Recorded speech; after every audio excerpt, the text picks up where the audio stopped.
తాకట్టులో ఉన్న మీ బంగారం ఈ రోజు ఎంత ధర చేస్తుందో కొమ్మూరి గోల్డ్ వాళ్ళకి కాల్ చేస్తే ఫ్రీ గోల్డ్ కాస్ట్ చెక్ చేసి చెప్తారు. బాబాని అస్సలు మర్చిపోవడానికి అస్సలు మాకు అవ్వట్లేదు.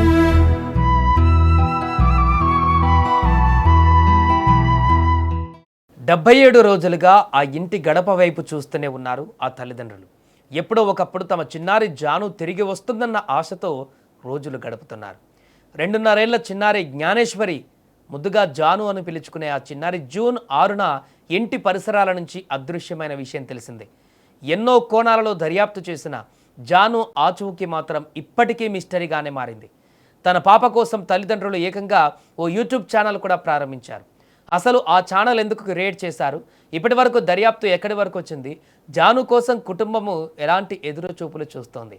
కాకినాడ జిల్లా తుని మండలం సిహెచ్ అగ్రహారం గ్రామానికి చెందిన 2.5 ఏళ్ల చిన్నారి జ్ఞానేశ్వరి జూన్ 6న ఇంటి పరిసరాల నుంచి చిన్నారి అదృశ్యమైంది. అప్పటి నుంచి కుటుంబ సభ్యులు తమ పాప కోసం ఎదురు చూస్తూనే ఉన్నారు. చిన్నారి కనిపించకుండా పోయిన వెంటనే పోలీసులు కేసును సీరియస్గా తీసుకుని దర్యాప్తు ప్రారంభించారు. ఒకటి కాదు, అనేక కోణాలలో జాను కోసం గాలింపు చేపట్టారు. జాగిలాలతో పాటు ఎన్డీఆర్ఎఫ్, అటవీ శాఖ సిబ్బంది, హనుమాన్ బృందాలతో సెర్చింగ్ నిర్వహించారు. డ్రోన్లను ఉపయోగించి గ్రామం చుట్టుపక్కల అన్ని ప్రాంతాలలో జల్లెడపట్టారు.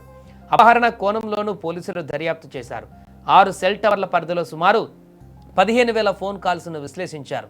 అనుమానాస్పదంగా కనిపించిన కాల్స్ను పరిశీలించడంతో పాటు 39 మంది అనుమానితులను కూడా విచారించారు.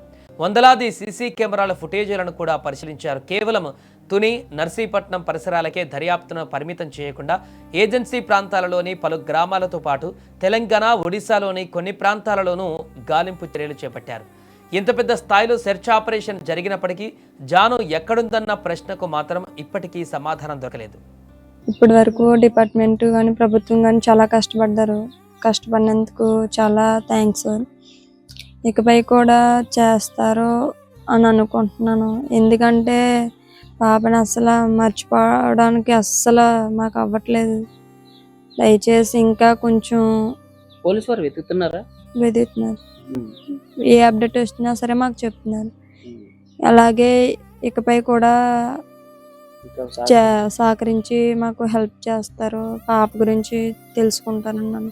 పోలీస్ వారు వాళ్ళకి ఏ ఇన్ఫర్మేషన్ వచ్చినా వెంటనే మాకు అప్డేట్ ఇస్తున్నారు.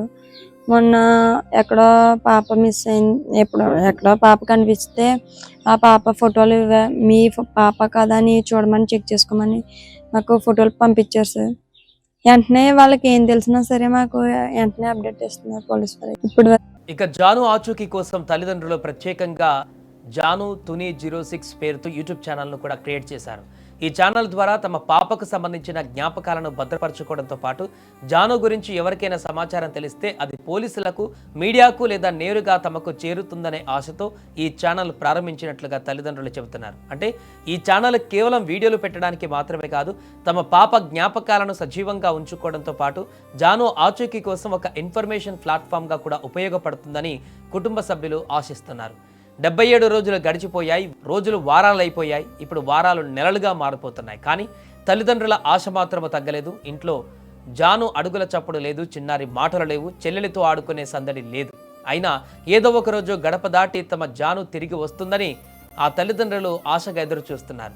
ఇప్పటికీ ఎన్నో ప్రశ్నలు అలానే ఉన్నాయి. కాలం గడుస్తున్నా ఆచూకీ తెలియకపోయినా జాను తిరిగి వస్తుంది అన్న నమ్మకంతో ఆ తల్లిదండ్రుల ఎదురుచూపులు మాత్రం ఇంకా కొనసాగుతూనే ఉన్నాయి.